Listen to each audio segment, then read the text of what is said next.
Okay, good afternoon, Aristo. Good morning, Ron. It's good to see you again. Your hair looks very nice today, I must say. That's the pre-conversation, folks, for those of you who don't know.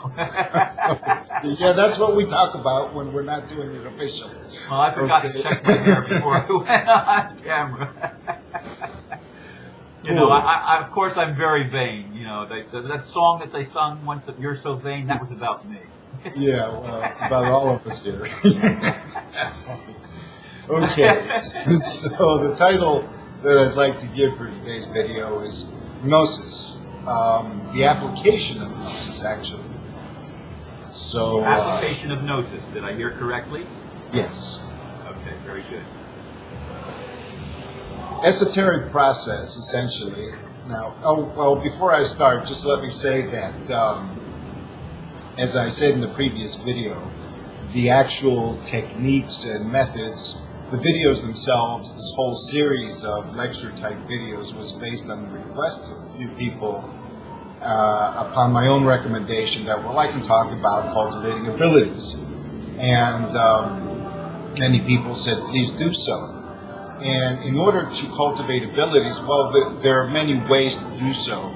And the standard occult method, which is followed by even the U.S. military, you've all heard about the remote viewing experiences and all of that, is basically a kind of training. And they train in a specialized manner. You practice on the specific ability you want to develop, and you just keep focusing and doing it until it actually starts working. Now, as you also may know, this has been declassified because apparently or supposedly it's not being practiced anymore. I don't. Yeah, right. Yeah, right. But the point is, however, there is the mystical way of cultivating abilities, which has been fused in most occult processes, the traditional ones, fuse this, and they don't really mention it. So if you're not privy to the mystical method, you will not want to incorporate it. You will not, think about it. If you are privy to the mystical method, but you are resistant to it for whatever reason, I think anybody, in the military, you can't militarize or weaponize the mystical methodology. So obviously, I doubt that any kind of government agency would be using mysticism to cultivate abilities. Even the so-called Illuminati mysticism is based on parasitic means of acquiring power, basically sacrifice, basically harvesting the power from something else or someone else, or a situation of diminishing the capacity of somebody else in order to shift the focus onto yourself.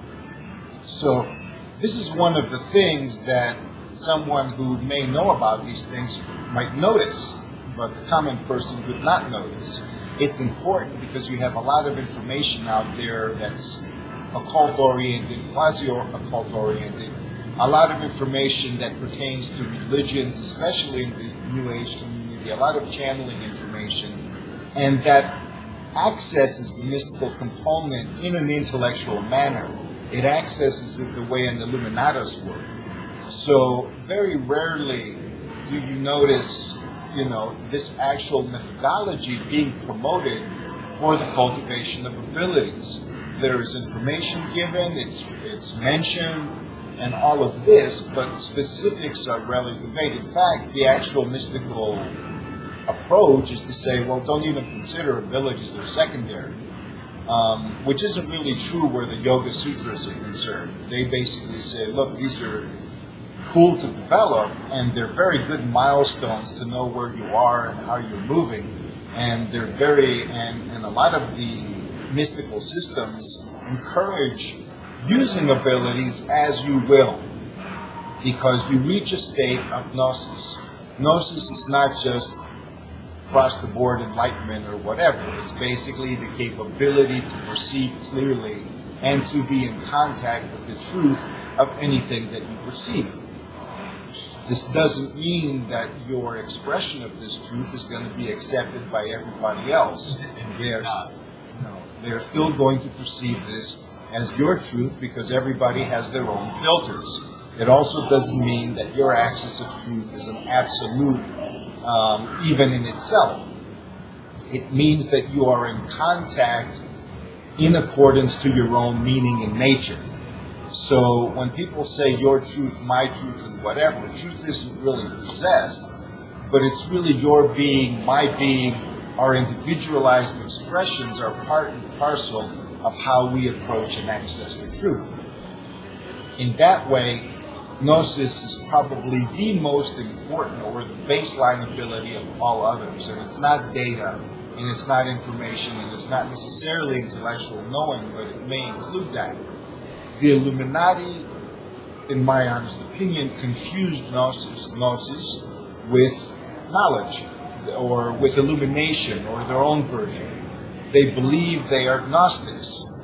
The Gnostics believed they were Gnostics, in a sense, but there was a lot of corruption there because the Gnostics rejected, they were very Neoplatonistic in the sense that they rejected the material realm. They considered it. Indeed, that's what I don't like about Gnosis. Exactly. They were influenced by Neoplatonism, which was influenced by Plato, which was influenced by Buddhism. All of these things influenced each other. And basically the idea was that, well, you know, when you're in a house that's crappy, the best thing to do is move out and to just, you know, not even find another house, just go off and live in the woods or be free in the sky, grow wings, and all of that.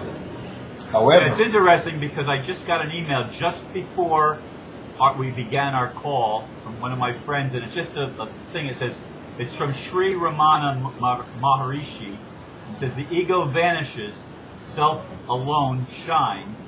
And I responded back to him, I said, and when the ego vanishes, we will no longer be in a physical reality that many call the illusion, and others simply see as our human experience.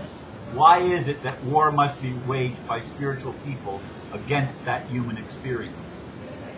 And again, this is an example. Now, I consider Ramana Maharshi a sage, and I consider the guy truly enlightened. I'm sure he is. However, again, this is a specialized perspective. No matter how universal your truth is, with respect to the diversity of manifestation, it always is a specialized perspective. That's why we cannot enter into unity in terms of manifestation is not uniformity. There is no way that we can follow the exact same path. When you look at other people's paths, they're like signposts in order to gain your own bearings. They do not give you the exact road that you need to follow or what you need to do. That is the cultivation of personal gnosis. Right. So Ramana Maharshi was basically the guy that was in the cave and got so much into the altered state that he couldn't even feed himself in the end, and was eaten by bugs until other people came and took care of him. That's the guy. Oh, I didn't realize that. Thank you.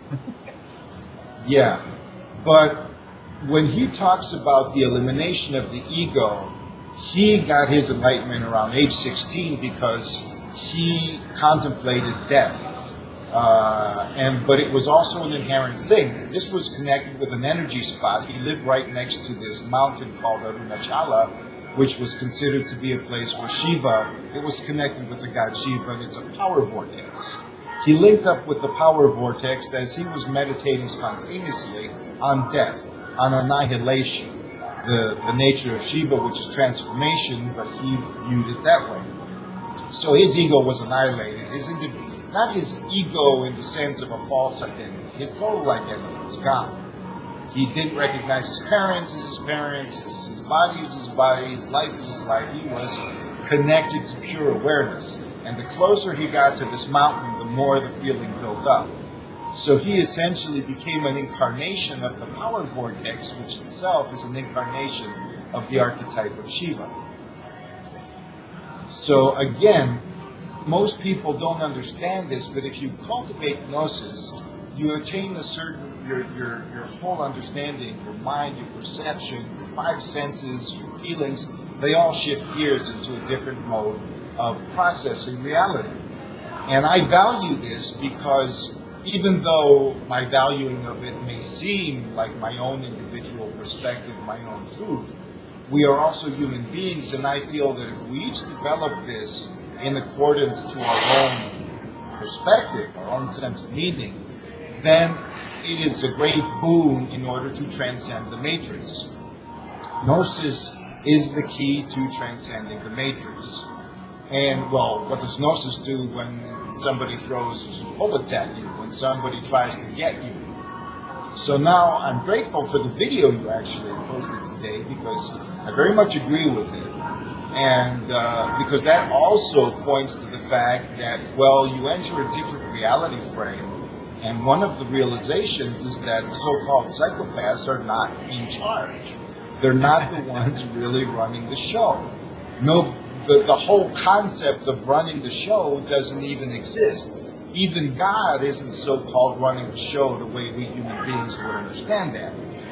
The reason is, when people say that this is a free will zone, it is not a zone where everything, anything goes, so to speak. It means it is the zone where free will is evolved. Free will is a seed that is grown.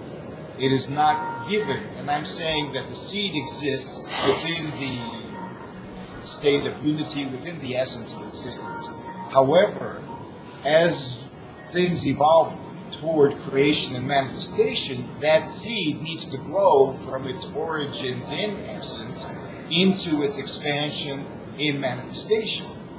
In that sense, free will is an evolution, just like human beings have evolved in manifestation. We didn't just pop up, like the Bible says. Even the Bible, however, implies a certain evolutionary dynamic. Indeed. There is a process. It's just that the interpretation of it was misunderstood and made literal, and encouraged that way, of course, because it helps subjugate people. However, it talks about time periods of creation and upon the building of one element of creation upon the other. And then you have the Garden of Eden, which, just as the prodigal son is something to which you relate very much, I relate to the Garden of Eden story very well. I believe it has a lot of esoteric golden nuggets, so to speak. Because the Garden of Eden speaks about the tree of life and the tree of knowledge as two separate trees, but also as the same tree. It's almost vague. And it also tells us that the so-called Elohim said that we can't let human beings take of this tree of knowledge because they will become like gods. Like us. Why? Exactly. They will be like us. They will develop free will. And the funny thing is that as soon as human beings took this, knowledge is also one of the evolving states toward gnosis. True gnosis is the fusion of knowledge and life. When you recognize the tree of life and the tree of knowledge as one, and knowledge basically is the awareness of options. It's the awareness that your choices have consequences. If you don't have this awareness and you live in a pristine environment where all is guaranteed to be protected and safe and secure and all of this, even no matter how natural, no matter how blessed it is, you're not free. Because you're not aware, yes? Yeah, let me just clarify. You said that true gnosis is the fusion of knowledge and life or life? Life. The tree of life and the tree of knowledge. Life, okay. First Yeah. I wrote life, and then I said, no, I think he meant life. And so I'm taking notes, is why I asked you to repeat it. L-I-F-E. So, because knowledge is what the Illuminati have. Imagine, even the ones with good intentions, they disregard life. Even when they respect life, it's on a secondary level to knowledge with respect to their understanding, in accordance to their understanding and stuff. So the Luciferian thing is all about knowledge. It is life plays a secondary role. That has its place when the imbalance went the other way. In the Garden of Eden, life took precedence over knowledge. And that is very good. But you don't have free will when everything is assumed to be guaranteed. When everything is given to you, you're a child. A child does not have free will. So Adam and Eve in the Garden of Eden, they weren't even aware of sexuality per se, as far as the story goes. Oh my God, we're naked. As soon as they ate of the forbidden fruit. Exactly. So, which means that they were like children. You know, children can run around naked, but, you know, it's no big deal. It's no big deal. It becomes a big deal when there are certain implications of intimate contact that have children, and then children overpopulate everything. I mean, God told them to go populate and subdue the earth, but, you know, when they were in the Garden of Eden, I doubt that they begin populating it. I don't know what would happen. Maybe it was a controlled environment, in other words. So Gnosis basically is the maturation of freedom.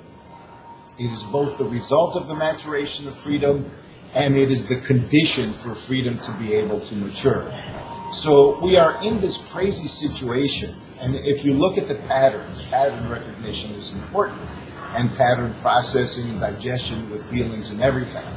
But if you look at the patterns, you'll notice that the so-called Illuminati, to emphasize this in our scientific civilization that emphasizes knowledge, all of this, and then the psychological operations, you look at all this and you say, well, they could have gone around, they could have done away with us a long time ago. They could have slammed the economy, they could have, all of the things they claim they're going to do and that are inevitable and that keep being delayed. All of this is psychological manipulation.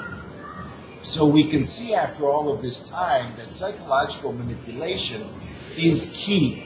And if they think it's key, and since they hold all of that knowledge and they want to negate life for us, then there is something that they're afraid of.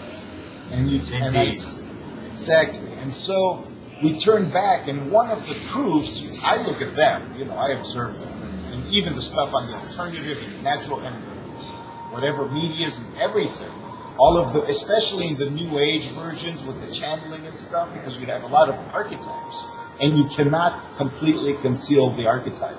When people speak symbolically, they may try to deceive you, and that's why there is, you know, I heard it on Alex Jones, David Icke, and from others, that they have to not lie 100%. They have to give you some kind of, well, they have no choice because they speak symbolically. The symbol always touches the full spectrum of possibility in accordance to its potential. So it can be used to deceive, it's a double-edged sword, and it can be used to illuminate. And that is one of their own so-called secrets, but it's not. Just like the internet. Exactly. That's why the internet has been hijacked by them, why they reinforced it. It perfectly represents where they're coming from. And so it's also, for them it's necessary because they have to prove they're worthy to themselves. If they're superior, they have to at least pay lip service to some kind of ritualized aspect of proving, or else their own subconscious doubts and everything are going to overwhelm them. And they're going to feel what they deny, which is weak. They're going to feel weak. They're going to feel, you know, since they really put life in a secondary position. It's the difference between the serpent, the so-called serpent, and Elohim. Elohim is basically, if you take the Hebrew word, it's El with an H, and the H is life. It's the enlivening factor, the breath of life. And then the I am is the plural masculine, but I am really means expanding branches and expanding rivers, tributaries. So basically you have the essence of El, which is the purposeful expansion of the seed of existence into life, and then branching out into ever-increasing possibilities, fertilizing as it goes along. This is what Elohim is. It's a force of evolution from one perspective, but it's the one where life takes precedence over knowledge. The serpent is the other guy. The serpent is basically a force of evolution where knowledge takes precedence over life. You know, that's why when you demonize the shadow of the serpent is basically the abuse of power. The abuse of power occurs when life is not, the value of life is diminished over the value of knowledge. So gnosis for me, true gnosis, true Christic realization is the balance. That's why the heart is considered where these things actually balance. It's the balance between life and knowledge.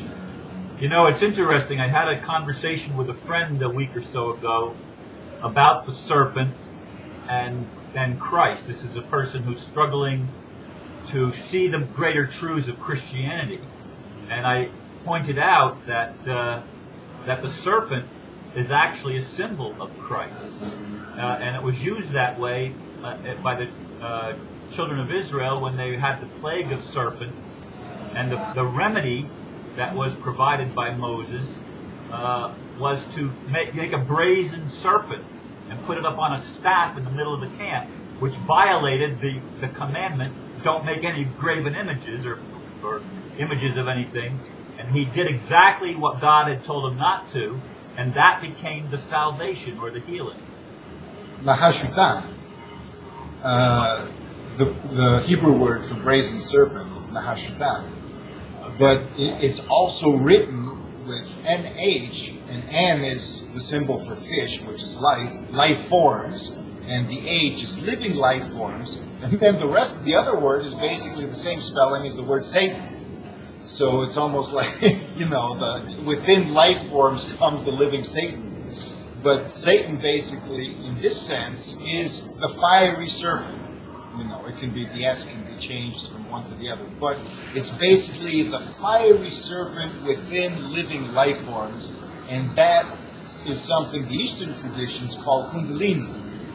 So essentially, Moses bestowed this forbidden knowledge. He made a graven image, so to speak, because in order to represent a certain wisdom that saved the people of Israel.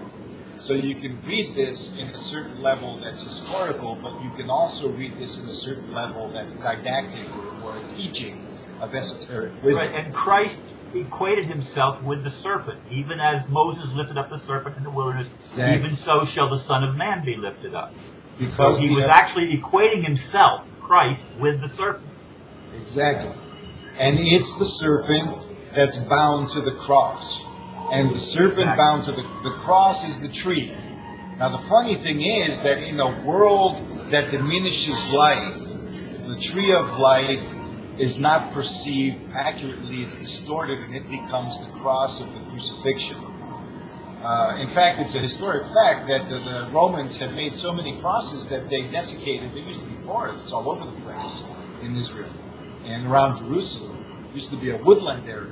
And they completely decimated the place and turned it into, whatever greenery there was, they uprooted. So trees do turn into crosses, even literally.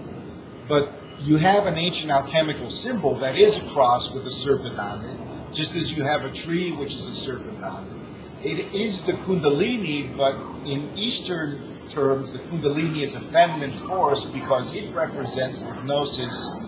It represents the fusion of the life force with the force of knowledge. So this is what happens when Christ, the eternal Christ, is also a unifying factor with the feminine. The true Christ is not a masculine dynamic. It's a union dynamic. In the same manner, in the Indian tradition, they emphasize the sexual organs. They actually, in their temples, you have a female organ with a male organ, and it, which would scandalize Westerners.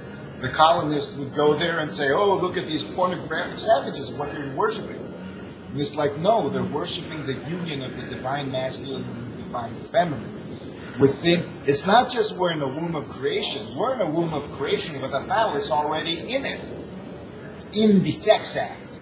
The sex act of creation is ongoing. There is a cosmic orgasm that is ongoing, a cosmic fertilization, and this is what evolution is all about. And so understanding this in terms of your own personal gnosis will lead to your life reflecting that understanding. Seeking your personal gnosis, your meaning, and we all have it, we all have a sense with it, a sense of it in some way, will lead to life more and more reflecting this. And this is why I propose these methods of yoga, because they set a certain foundation to help people access their personal gnosis. Once you access your sense of gnosis, where life force and illumination, light and life, not knowledge and light, but light and life, is what New Agers talk about. But light is not just something that shines upon us. It is something, we are the light bulbs. We are channeling the current and illuminating. That's what the Illuminati think they are, but they can never shine, and it pisses them off. So they fabricate and they lie and they try to pretend that they're in charge, and like spoiled brats, they're crying out, "We're the gods, we're the gods," you know. And people that are into religion play the same game at a lower level. Exactly, where they're afraid, well, we're the worshippers of the gods. You know, my big brother is going to beat you. Instead of saying, I'm going to beat you up, they say, my big brother's going to come and do it. So, or my daddy, or whatever. So, in that sense, this is why I go, and I'm making a turnaround here, why I caution people about all of the various plans and whatever. These are plans of other people. I'm not in disagreement with your proposals, but my encouragement is to say, if you're going to follow something, don't follow it. Be parallel to it. Be in step with it. Don't be a step behind it. Where's this guy going to go? Let me just go the same way and do the same thing. That's never going to work for you. That's going to lead to betrayal because you're not being true to yourself. I'm saying that if there is a proposal, unless it becomes resonant with your own sense of meaning to your own satisfaction, and you are sure you're not... And unless you're willing to actually become involved yourself. Involved in your own way. Yes, in your own... Yes, of course. The thing is that all of us want support so much that we feel we have to get others involved, or whatever, which may be part of our sense of meaning. It's not like every time somebody says, well, you know, maybe we should do it this way, it doesn't mean that they're forcing somebody else or even pushing them or whatever. It only feels that way because we're not yet integral with our own sense of mobilization. If you've got gas in your own tank and your own engine is running, other vehicles are not going to crash into you and force you off the road. Only if you're going too slow. I mean, there is something that we might call an evolutionary speed limit. Just as there is something of a limit for each human vehicle, so to speak, where if you go beyond that limit, you're going to stress yourself. You're going to stress your vehicle. You're going too far. You're pushing yourself too much. And this is an issue with us because the environment is constantly trying, you know, that's what the matrix is trying to do. It's trying to push us to do things that we really don't want to do, to the point that we're not in tune with what we really want. We can't stand up and say no. No means no. Yes means yes. We're not completely sure, so we feel insecure whenever somebody has an opposing point of view, and thus, which is different than feeling the sense of somebody trying to push us. A lot of people are trying to, like the guy who was pushing the money thing. You know, he feels that unless everybody agrees with him, it's not going to work. He doesn't look at it in the sense of his own personal gnosis and to see, well, if people are resisting this, then there must be another way around it through my own sense of meaning. Maybe I can go deeper in myself and understand this differently. The thing is, encouraging people to find themselves is going to lead to solutions because, as you say, this is an apocalypse. However, it is an apocalypse beyond 3 dimensions. You know, and I'm not talking 5, 4, 6, whatever. That's just another way of, you know, to cut to the chase here. I think that the whole 5-4 dimension thing is just another 3-dimensional projection. You know, it's just another way of thinking 3-dimensionally because we're quantifying it, we're referring. It's nice and it helps and it's useful, and I've used it as well. But it also helps us to know that, look, transcending 3 dimensions means moving in a different way of accessing reality. It basically, if you're tuning into gnosis, if you balance the life force, the value of life, love and life are basically one and the same in that sense. The tree of life is also the tree of knowledge. The tree of love. The tree of knowledge in and of itself is not the tree of love. It's the tree of freedom. And the two are one and the same, but we haven't manifested that for ourselves yet. Freedom and love have not united yet. And this is a lot of the reason where all the conflict. The Illuminati want to be free. But since they have no love, they cannot manifest their freedom, so they become parasites and end up even deeper in the hole, and they're trying to drag us down. People who are purely loving and yet say, well, just don't let them take your house, let them take your property, let them kill you, let's leave the physical. They may be loving, but they're not honoring knowledge and freedom. they're not honoring the ability to, the desire to make choices, to say, no, the buck stops here. This is not meaningful for me. I wouldn't be free if I had to compromise this way. So you can be loving and not be free. And we usually call people like that victims. Those who are free and unloving, we usually call them perpetrators. And this is why we notice that the psychopaths are all into knowledge. And they're into their freedom as opposed to our freedom. So this is the polarization at a deeper level beyond the matrix, for me at least, using the analogy of the Garden of Eden story, which is the garden of childhood, a kindergarten. You know, the name kindergarten essentially is connected to that whole sense of meaning. And so, I don't know, how much time do we have left? We're at 32 minutes. Okay.